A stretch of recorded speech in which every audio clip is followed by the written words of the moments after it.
The night was thick with the scent of pine and damp earth, the fire casting flickering shadows that danced against the trunks of towering trees. Eliza Monroe sat on the edge of the circle, her hands outstretched to the warmth, though the heat did little to chase away the unease curling in her stomach. The men around her, men she had traveled with, trusted, spoke in low tones, their eyes shifting toward her when they thought she wasn't looking. The wind carried their words away before she could catch them, but she didn't need to hear. She could feel it. Something was wrong. Nathaniel Graves leaned against a tree, the firelight catching in his eyes as he studied her. Once, she had known him well. Once, she had believed there was goodness in him. That belief had shattered long before this night, but she had never imagined it would come to this. He pushed away from the tree and took a slow step toward her. The others went silent, watching, waiting. "Eliza," he said, voice smooth, too smooth. "You're a hard woman to keep up with." She forced a smile, masking the cold dread in her gut. "And you're a man who doesn't tire easily. It's a wonder we've traveled so long together." A chuckle rippled through the group, but it was hollow, lacking the camaraderie she once felt among them. Nathaniel smirked, but there was no humor in it, only calculation. "You've been with us near 6 months now," he said, "and in that time, we had our share of good fortune. Gold, supplies, horses. The frontier's been kind to us." Eliza nodded, but she did not speak. She knew better. "But fortune's a funny thing," Nathaniel continued, pacing slowly. "It changes fast out here, and when it does, a man has to look hard at who's standing beside him." Her heartbeat quickened. She felt the shift in the air, the tightening of the circle. "No way out." "I suppose he does," she said evenly. "And what have you seen, Nathaniel?" His smile widened, cruel now. "I see a woman who don't belong." The word struck like a lash, sharp and deliberate. "I see someone who's been too lucky," he went on, voice turning cold. "Too quiet, too careful. And I see a trail that's been running dry ever since we let you ride with us." She understood now. The ambush 2 weeks ago, their stolen horses, their dwindling supplies. He needed someone to blame. He needed a reason to cut his losses. Eliza rose slowly, hands loose at her sides. "You think I betrayed you."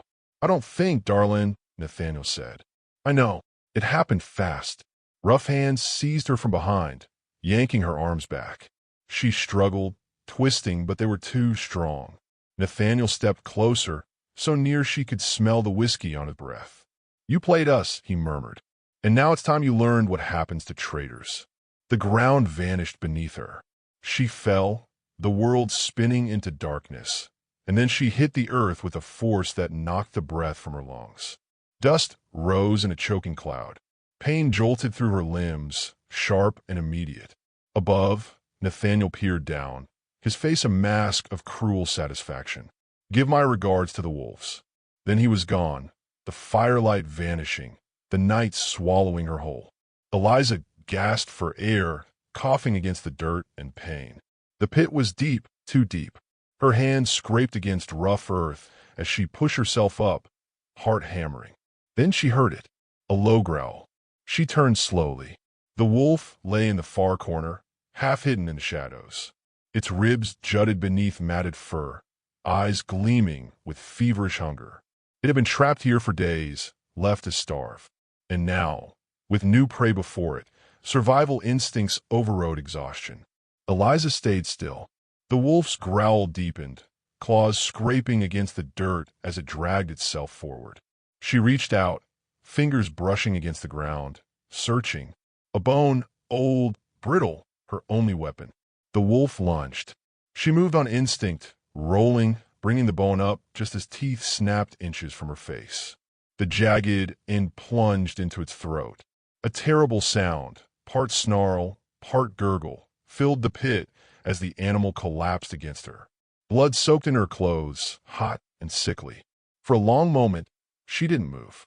Then, with shaking hands, she shoved the lifeless weight off her, pressing a palm to her side where its claws had torn fabric and flesh. She had won, but she was still trapped. The hours passed in aching silence. Above, the sky stretched vast and endless, stars cold and indifferent to her suffering. She tried climbing, fingers clawing for purchase in the dirt walls, but they crumbled beneath her weight. Again and again, she fell back, the pit swallowing every attempt. Exhaustion crept in. Her limbs trembled. Blood seeped from her wounds. And for the first time since the betrayal, despair threatened to take hold. Then movement above, a shadow against the sky. She forced herself to her feet, breath shallow. The figure crouched at the edge of the pit, watching. The firelight from his torch cast his face in sharp relief, strong features, dark eyes that held neither cruelty nor pity. A Comanche. Eliza had met his kind before. Some had been traders, some warriors, all navigating a world where the land was slipping from their grasp. She knew little of their ways, but she knew enough to understand that his presence here was no accident. He studied her, his gaze flicking from her torn clothes to the dead wolf at her feet. Then, without a word, he pulled a rope from his saddle and lowered it. Eliza hesitated only a second before seizing it. Her muscles screamed in protest as she climbed, fingers raw, legs unsteady. But she climbed. At the top, she collapsed onto the dirt, chest heaving. The Comanche stepped back, giving her space. She met his gaze. "What?" For a long moment, he said nothing. Then, he gestured toward the pit. "You killed the wolf." It was not an answer. Or maybe it was. His name, she would later learn, was Takoda. And though she did not yet know it, her journey with him was only beginning. The wind carried the scent of damp earth, warning of rain yet to fall. The horizon stretched wild and endless, a land untouched by mercy. Eliza moved through it, each step a struggle, her body worn from blood loss and exhaustion. Takoda walked ahead, silent as the dusk settling over them. He had not asked where she was going, nor had he offered to take her anywhere. He had pulled her from that pit, given her the means to stand, and left the choice to her. So she followed. The weight of betrayal still sat heavy in her chest. Nathaniel's voice echoed in her mind, the sneer, the certainty. "You don't belong." He had meant to bury her in that hole, to let the land eat her clean. The thought boiled beneath her ribs, but there was no place for vengeance now. Survival came first. Takoda stopped abruptly. Without turning, he said, "We do not travel at night." Eliza exhaled, dragging a hand across her face. "Then where do we stop?" He didn't answer, only lifted his chin toward a jagged rise of rock in the distance. A shelter, perhaps, a place to disappear for a while. She could feel his eyes on her even as he turned away again, as if measuring her strength, deciding if she would fall before they reached it. She had no intention of falling. They walked in silence. The sky deepened to violet, the first stars pinpricks of cold fire above them. Coyotes howled somewhere beyond the hills. The sound didn't unnerve her, not the way it once might have. She had been in a pit with a starving wolf and lived. Takoda set a steady pace, his body moving with the land, never against it. He carried himself with the quiet confidence of a man who belonged here, who understood the rhythms of the world in a way she never would. Her own movements felt clumsy in comparison, foreign. When they reached the rocky overhang, he gestured for her to sit. She didn't argue. Her legs ached, her head swam, and the gash on her arm pulsed with pain. She pressed her palm against the wound, trying to gauge how bad it was. Takoda crouched near a small pile of dried wood, striking flint against stone. The fire caught quickly, its glow painting the sharp lines of his face in gold and shadow. Eliza watched him for a long moment, then said, "You didn't have to help me." He didn't look up. No. The word was simple, without explanation. She frowned, shifting against the cold rock behind her. "Then why did you?" Takoda tilted his head slightly, eyes flickering toward her. "You were not meant to die in that pit." She almost laughed. "And you decide who's meant to die?" "No." He looked back to the fire. "But I decide who I pull out." There was no boast in his voice, no attempt at mystery. He was stating a fact, as simple as night following day. She could not tell if she found that reassuring or unsettling. The fire crackled between them. She stretched her hands toward the warmth, ignoring the way they trembled. When she spoke again, her voice was quieter. "You're Comanche." Dakota gave a slight nod. She hesitated before asking, "Are you alone?" For a while, he didn't answer. Then, finally, he said, "For now." Something in the way he said it made her chest tighten. He did not explain further, and she did not press. She leaned her head back, staring up at the sky. The stars had sharpened, hard and bright. The exhaustion weighed heavy now, her body demanding rest, but she forced herself to stay alert. Trust was not something she could afford. Not yet. Dakota spoke first. "What will you do now?" The question should have been simple. It wasn't. She could go back, track Nathaniel, make him pay for what he had done. But the thought of facing him now, weak and wounded, was foolishness. She could disappear into some town, find work, start over. But Nathaniel wasn't the sort of man to leave loose ends. "I don't know," she admitted. Dakota nodded, as if this answer made sense to him. "You should sleep," he said. She scoffed. "And what if you kill me in the night?" He smiled then, just a little. "If I wanted you dead, you would not be here." It was hard to argue with that. Sleep claimed her faster than she expected. When she woke, the fire had burned low, and the sky was soft with the first hints of dawn. Dakota stood near the edge of the shelter, gazing out over the land.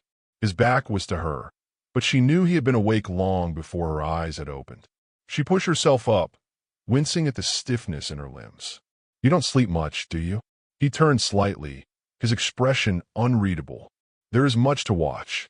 Something in his tone unsettled her. She stepped forward following his gaze. Her stomach twisted. Smoke. Thin trails of it rising from the valley below. It could have been from a camp, but there were too many plumes. Too many riders moving between them. She swallowed hard. "Nathaniel." Dakota didn't answer. He didn't have to. Panic surged hot in her chest, but she forced herself to stay still. He had found them faster than she had thought possible. Or perhaps he had never been far behind. Dakota turned to her fully. "You cannot run forever." She shook her head. "I don't plan to." His eyes flickered with something unreadable, but he only said, "Then we move." They broke camp in silence. Dakota led her along narrow trails, places where their footprints would be swallowed by wind and rock. He moved like a man who had spent his life staying unseen, and she struggled to match his pace. Every ache in her body screamed, but she forced herself forward. She would not slow him down. The river came into view as the sun burned high in the sky. Its waters ran fast, swollen with recent rains. Eliza hesitated at the edge. The current looked unforgiving, strong enough to drag a full-grown horse under. "We cross here?" she asked, breathless. Dakota nodded. She exhaled. "Of course we do." He stepped into the water first, moving slow, bracing against the force. She followed, shivering as the cold bit into her. The river pulled at her legs, its grip relentless. She forced one foot in front of the other, teeth clenched, every muscle straining to stay upright. Midway across, the current surged. Her footing slipped. The world tilted. The water swallowed her whole. The river tore at her, spinning her, dragging her under. The roar of it filled her ears. Panic seized her chest, wild and thrashing. Then hands, strong, unyielding. They locked on her arm, pulling, lifting. The air returned in a desperate gasp as she broke the surface. Dakota held her firm, dragging her forward. Her boots scraped against rock, and then she was on the shore, coughing, gasping, alive. He knelt beside her, watching. "You breathe," he said simply. She let out a breathless laugh, shaking. "For now." His mouth twitched. Not quite a smile, but close. She stared at him for a long moment. This man who had pulled her from a pit, led her through the wild, and now saved her from the river. She did not know what to make of him. She only knew this. She owed him her life. But there was no time for debts. She looked back toward the valley. The smoke still rose. "Nathaniel won't stop," she said, voice hoarse. Dakota nodded. "Then neither do we." And so they moved on, into the unknown, toward whatever came next. The world was raw and silent in the pre-dawn light. Cold clung to Eliza's skin, seeping through the damp fabric of her clothes. The river was behind them now, the valley stretching wide and endless ahead. Smoke still coiled in the distance. Nathaniel's camp. He was close. Too close. Dakota crouched beside her, studying the land as if it whispered its secrets to him. His expression remained calm, unreadable, but she sensed the tension beneath his stillness. He had led them far, but the chase could not last forever. Eliza's fingers curled into the damp earth. "He won't stop," she murmured. "Not until he knows I'm dead." Dakota did not look at her. "Then we make sure he knows." She frowned. "What do you mean?" Finally, he met her gaze. "You can keep running, but he will find you, where you turn and face him." A hollow laugh escaped her. "Face him? Nathaniel has men, horses, guns." Dakota nodded. "And he expects you to run." She opened her mouth to argue, but the words tangled in her throat. He was right. Nathaniel had hunted her like prey, expecting her to flee, to be too broken, too beaten to fight back. That was his mistake. She exhaled slowly. "We set a trap." Dakota gave the barest hint of approval. "We make our stand." The weight of it settled over her, solid and unshakable. No more running. They moved fast. The land offered its weapons, jagged rocks, thick brush, the high ground of the ridge. Every step was a calculation. Dakota's knowledge of the terrain was precise, instinctive, and she followed his lead without question. Together, they chose the place where Nathaniel would fall. The canyon narrowed ahead, its walls steep, forcing anyone passing through into a vulnerable funnel. There was no way around it. If Nathaniel tracked them, he would have to come this way. And when he did, they would be waiting. Dakota positioned himself on the ridge, rifle in hand. He handed her a revolver, one she hadn't seen him carry before. She hesitated, turning it over in her palm. "You trust me with this?" His lips quirked. "You will not miss." She wished she shared his certainty. The hours stretched thin. The sun climbed, burning the mist from the valley. Then movement. Dust rose in the distance. Hoofbeats. Voices, too far to make out, but enough to know Nathaniel had found them.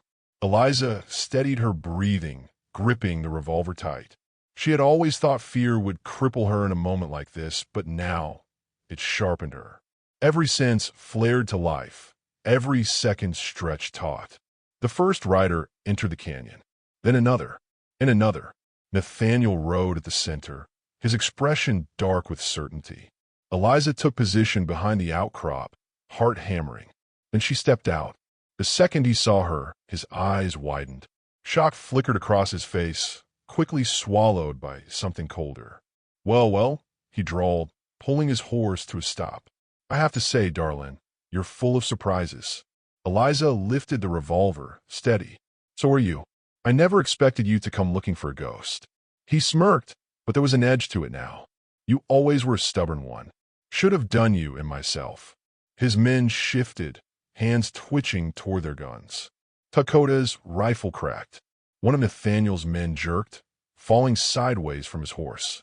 Panic rippled through the group, their formation breaking. Eliza didn't hesitate. She fired.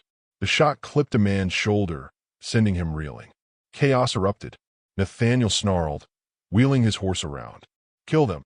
Gunfire split the air. Eliza dove behind cover, breath ragged. Dust and rock shattered around her as bullets struck the canyon walls. Dakota fired again. Another man dropped. Nathaniel was cursing now, trying to rally his men, but they had lost the advantage. The narrow canyon turned their numbers against them. Eliza swung out, aiming. Her bullet found Nathaniel's leg. He howled, toppling from the saddle. His men hesitated, thrown by the sight of their leader in the dirt. That hesitation cost them. Dakota's rifle spoke once more. Another body hit the ground. The remaining men broke. One turned his horse and bolted. Another followed, dragging his wounded companion with him.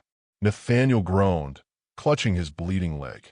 His face twisted with fury as he looked up at her. "You think this is over?" Eliza stepped closer, revolver steady. "I know it is," she said. For a long moment there was only the wind. Then she turned, walking away, leaving him there in the dirt. Dakota watched her as she climbed back up the ridge, blood-stained and breathless. She met his gaze, and for the first time, she felt free.